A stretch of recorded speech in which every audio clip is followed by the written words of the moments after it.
الحمدللہ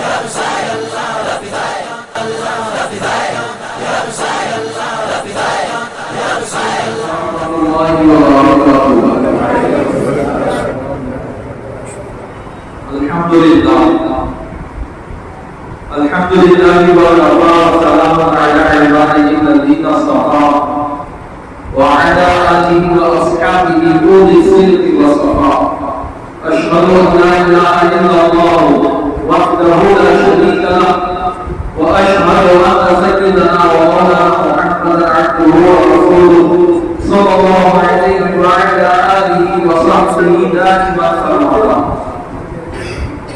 أما بعد فأعوذ بالله من الشيطان الرجيم. بسم الله الرحمن الرحيم. درود پاک پڑھیں اللہ سيدنا ومولانا محمد وعلى آله وصحبه وسلم صلاة وسلام عليك يا رسول الله. سرکار اعلیٰ حضرت امام اہل سنت امام احمد رضا محدث بریلوی رضی اللہ تعالیٰ عنہ نسبت قادری پر ناز کرتے ہوئے فرماتے ہیں تجھ سے در سے سگ اور سگ سے ہے مجھ کو نسبت. تجھ سے در سے سگ اور سگ سے ہے مجھ کو نسبت. میری گردن میں بھی ہے دور کا ڈورا تیرا اور اس نشانی کے جو سگ ہیں نہیں مارے جاتے. حشر تک میرے گلے میں رہے پٹا تیرا.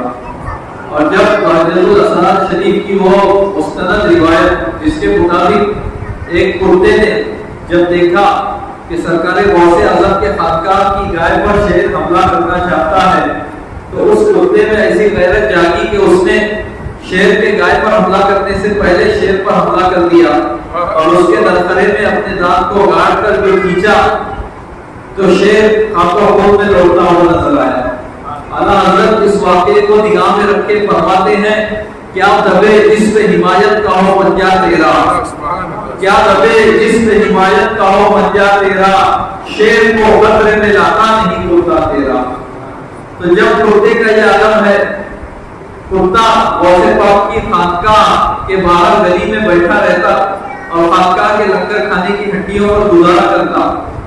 جب اتنی سی نسبت کی وجہ سے اس میں وہ طاقت آئی کہ اس نے شیر کو بچایا تو اگر اشرف المخلوقات میں سے کوئی انسان کوئی ایمان والا کوئی خوش عقیدہ سنی مسلمان صدق کے دل سے اور حسن عقیدت کے ساتھ اپنے آپ کو غوث اعظم کی طرف منسوب کرے گا تو کیوں نہیں اس کو فیض ملے گا اور کیوں نہیں اس کی ہیبت لوگوں کے دلوں میں آئے گی. اعلیٰ حضرت امام اہل سنت امام احمد رضا محدث بریلوی رضی اللہ تعالیٰ عنہ اپنے آپ کو سرکار غوث اعظم کا سگ یعنی کرتا کہتے تھے. اور سرکار غوث اعظم تو بغداد میں ہیں.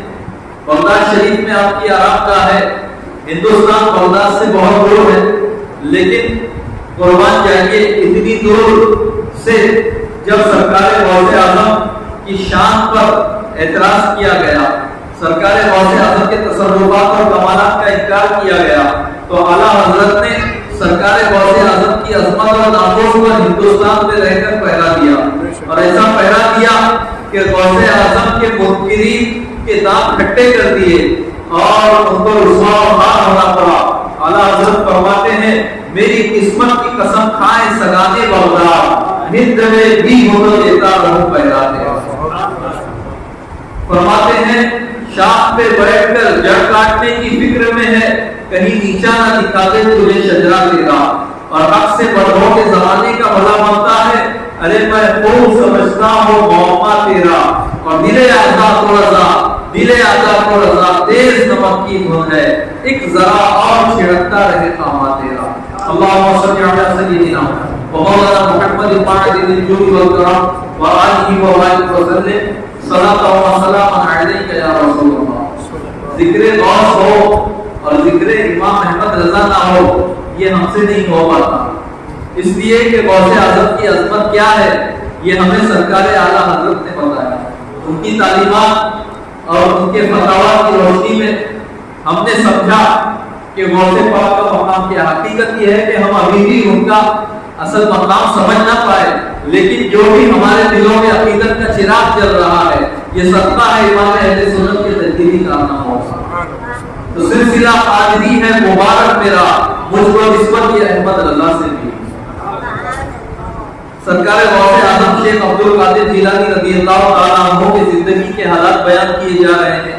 آپ کا خاندانی پس منظر, آپ کا حسب نسب, خاندان کے بزرگان دین, ان سب کے بارے میں بیان ہو گیا. پھر سرکار غوث اعظم کی ولادت, پھر بچپن کے کچھ مختصر حالات بیان ہوئے. آج کی نشست میں سرکار غوث اعظم کا سفر بغداد, اس کا کیا سبب بنا, اس پر روشنی ڈالنے کی کوشش کروں گا. اللہ تعالیٰ سے دعا ہے کہ مجھے حق کہنے, آپ حضرات کو حق سننے, اس پر عمل کرنے کی توفیق عطا فرمائے. حصول برکت کے لیے ایک مرتبہ اور درود پاک پڑھیں. اللهم صل وسلم وبارك على حبيبك محمد المعتدي الجود والكرم وآله وبارك وسلم صلاة وسلام عليك يا رسول اللہ. سرکار غوث اعظم فرماتے ہیں كنت صغيرا في بلدنا, میں ہمارے شہر میں چھوٹا تھا, جیلان میں. یہاں چھوٹا تھا سے مراد یہ ہے کہ ابھی ابتدائی جوانی تھی, تقریباً 18 سال عمر تھی. فرماتے ہیں فخرجت الى السواد في يوم عرفہ, تو عرفہ کے دن یعنی 9 ذی الحجہ جب حاجی میدان عرفات میں جمع ہوتے ہیں, میں ویرانے کی طرف نکلا. وتبعت بقرۃ حراثۃ, میں کھیت میں کام کرنے والے ایک بیل کے پیچھے چلا. حضرت سرکار عبداللہ صومعی رضی اللہ تعالیٰ عنہ جو غوث پاک کے نانا تھے, وہ ان کی کھیتی باڑی بھی تھی, باغات تھے. تو سرکار غوث اعظم اپنے نانا جان کے کام میں بھی ہاتھ بٹاتے تھے. تو ایک بیل کو پکڑنے کے لیے نکلے اس کے پیچھے تاکہ اسے لے کر آئیں اور اسے باندھ دیا جائے, کھیت وغیرہ کا کام کرتا تھا. فرماتے ہیں کہ جب میں اس کے پیچھے ہوا فَالْتَفَتَتْ إِلَيَّ بَقَرَةٌ وَقَالَتْ, کہ میری طرف اس نے موڑ کر دیکھا, میری طرف توجہ کی اور کہا یا عبد القادر ما لهذا خلقت, اے عبد القادر تمہیں اس کام کے لیے پیدا نہیں کیا گیا, یعنی کھیتی باڑی وغیرہ تمہارا کام نہیں ہے, اللہ نے تمہیں بہت عظیم مقصد کے لیے پیدا کیا ہے. اب ایک جانور, بے زبان جانور, اللہ کے حکم سے اسے قوت گویائی ملی اور نوجوان فصیح اس نے کہا اے عبد القادر تمہیں اس کام کے لیے نہیں پیدا کیا گیا.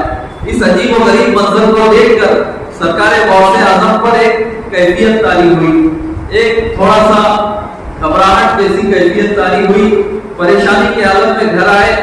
جب گھر آئے تو گھر میں بھی سکون نہیں ملا, تو چھت پر چڑھ گئے کہ تازہ ہوا آئے گی, کچھ اچھا لگے گا. اور مکہ شریف کی طرف دیکھا.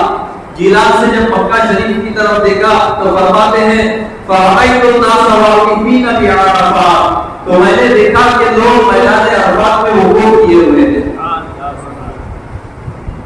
سرکار غوث پاک کی نگاہ بصیرت اور بصارت کا یہ عالم تھا کہ ہزاروں میل دور کیا ہو رہا ہے تو ایسا فرماتے تھے. بہجت الاسرار شریف میں اور قلائد الجواہر میں بھی اس کو نقل کیا گیا.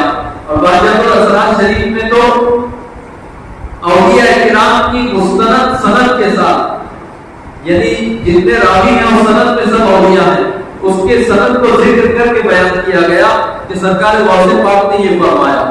تو اولیاء اللہ وہ دیکھتے ہیں جو ہم اور آپ نہیں دیکھ سکتے, اولیاء اللہ وہ سنتے ہیں جو ہم اور آپ نہیں سن پاتے. فرماتے ہیں کہ میں نیچے آیا اور میں نے والدہ سے عرض کیا کہ حبیبی للہ عز و جل وَغْنَنِينِي فِي الْمَصِيرِ إِلَى بَغْدَادَ أَشْتَغِلْ بِالْعِلْمِ وَأَزُورُ الصَّالِحِينَ, کہ اے میری والدہ جان مجھے آپ اللہ کے حوالے کر دیں, اللہ کی رضا کے لیے آپ جو آپ کے اوپر میرا حق ہے اسے معاف کر دیں, اور مجھے رائے خدا میں وقف کر دیں, اور مجھے اجازت دیں کہ میں بغداد کی طرف جاؤں اور علم دین میں مشغول ہوں اور صالحین کی زیارت کروں. بغداد میں اس وقت نہ صرف علم ظاہر کے ماہر علماء موجود تھے, نہ صرف محدثین, مفسرین, فقہاء اور علوم عربیہ کے ماہرین تھے, بلکہ صالحین اور اولیاء کرام بھی وہاں کثرت سے تھے. تو کہا کہ میں بغداد جانا چاہتا ہوں, اجازت دے تاکہ میں علم دین حاصل کروں اور اولیاء اور صالحین کی صحبت میں رہوں, ان کی زیارت کروں. معلوم یہ ہوا کہ اللہ کا ولی بنتا ہے، اس کے باوجود وہ محتاج ہوتا ہے کہ وہ اللہ والوں کی زیارت کرے، اللہ والوں کی صحبت اختیار کرے اور علماء کرام کی صحبت اختیار کرے۔ تو جب ولی ہونے کے باوجود، صاحب کشف ہونے کے باوجود جب وہ علماء اور اولیاء سے بے نیاز نہیں ہے تو ہم اور آپ کس کھیت کی بولی ہے؟ ہمیں اس بات پہ غور کرنا چاہیے۔ آج ہم پتہ چلتا ہے کوئی عالم دین تشریف لا رہے ہیں مسجد میں یا کہیں جلسہ ہے، ہمیں کوئی غرض نہیں ہے کہ ہم وہاں جائیں، کوئی کچھ بڑی نہیں، ہم کو ضرورت ہی نہیں ہے، ایسا لگتا ہے۔ کوئی اللہ والے نے گائے ہیں چلو ملاقات کے لیے، نہیں، فرصت ہی نہیں ہے۔ آپ کہیں کہ کھلا جگہ کچھ روپیہ پیسہ ملنے والا ہے تو لوگ قطار لگا کر کھڑے ہو جاتے ہیں، لیکن اولیاء اور صالحین اور اللہ والوں کی زیارت کے لیے جانے کے لیے ان کو فرصت ہے نہ ان کی ہمت ہے۔ جبکہ حضور علیہ السلام نے فرمایا کہ ایک باعث عالم دین کے چہرے کی زیارت بھی عبادت ہے۔ اللہ والوں کی زیارت بدرجہ اولا عبادت ہے، ان کی صحبت اور ان کا فیض کیا کہنا ہے۔ سرکار غوث پاک نے کہا مجھے اجازت دیں، میں جانا چاہتا ہوں۔ والدہ نے بات دیدہ نہ کہا کہ بیٹا کیا معاملہ ہوا، آج اچانک تو اس طرح کہہ رہا ہے۔ سرکار غوث پاک نے واقعہ بتایا۔ والدہ نے کہا وراثت میں سرکار غوث پاک کے والد جب انتقال ہوئے تو اس وقت ان کے پاس جو مال تھا تو وہ جب سرکار غوث پاک کے لیے اور ان کے بھائی کے لیے ان دونوں بھائیوں کے حصے میں جو مال آیا وہ 80 اشرفیاں تھی، سونے کے سکے تھے 80۔ ان کی والدہ جو ہے ان کے پاس لے آئی کہ بیٹا عبد القادر یہ تمہارے والد نے جو لڑکا چھوڑا ہے۔ سرکار غوث پاک فرماتے ہیں کہ میں نے اس کے 2 حصے کیے اور ایک حصہ اپنے بھائی ابو احمد کے لیے، ان کے چھوٹے بھائی تھے ابو احمد، ان کے لیے چھوڑا، اور 40 اشرفیاں جو ہے میں نے اپنے لیے لے لی، 40 سونے کے سکے۔ اس کے بعد والدہ نے ایک موٹے کپڑے میں جسے ہم گولری کہہ سکتے ہیں، وہ اس وقت اوپر پہننے کا لباس ہوتا تھا، جیسے آج موٹا کوٹ ہوتا ہے اس طرح کا لباس ہوتا تھا، تو بغل کے نیچے جو حصہ تھا اسے پھاڑ کر والدہ نے اتنے بہترین طریقے سے اس میں وہ سیے کہ نہ سکے آپس میں ٹکراتے تھے کہ آواز ہو، نہ کسی کو پتا چلتا تھا کہ اندر کچھ ہے۔ اس بہترین انداز میں والدہ نے سونے کے سکے سی دیے۔ اس کے بعد نصیحت کی کہ اے عبد القادر یا ولدی اذهب فقد خرجت لله عز وجل، اے میرے لڑکے جا، بے شک تو اللہ عز وجل کی رضا کے لیے نکلا۔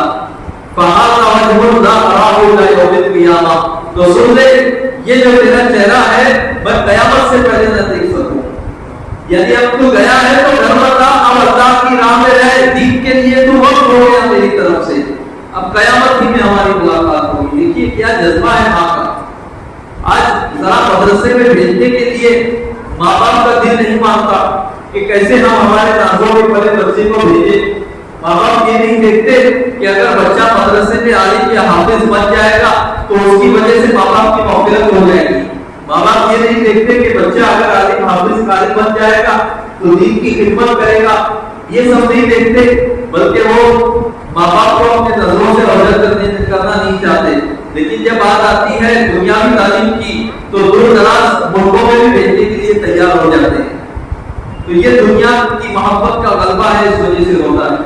سرکار غوث اعظم کی والدہ بھی ولیہ کاملہ تھی، انہوں نے کہا بیٹے کیا جب میں نے تجھے اللہ کے لیے وقف کیا تو اب قیامت میں ہی ہماری ملاقات ہوگی۔ اور وہ نصیحت کی کہ چاہے کچھ ہو جائے تو وعدہ کر کے جھوٹ نہیں کہے گا۔ سرکار غوث پاک نے وعدہ کر دیا کہ چاہے کچھ ہو جائے تو جھوٹ نہیں بولے گا۔ اس کے بعد سرکار غوث پاک قافلے والوں کے ساتھ نکلے۔ قافلہ حمدان کے راستے بغداد شریف کی طرف روانہ ہوا تھا کہ حمدان اور بغداد میں ایک ویرانہ جنگل آتا ہے جسے ترنگ کا نام تاریخ دانوں نے ترنگ لکھا ہے کہ جب ترنگ کے ویرانے میں یہ قافلہ پہنچا، سرکار غوث پاک فرماتے ہیں قلائد الجواہر میں ہے کہ 60 ڈاکوؤں نے، جن کی تعداد 60 تھی،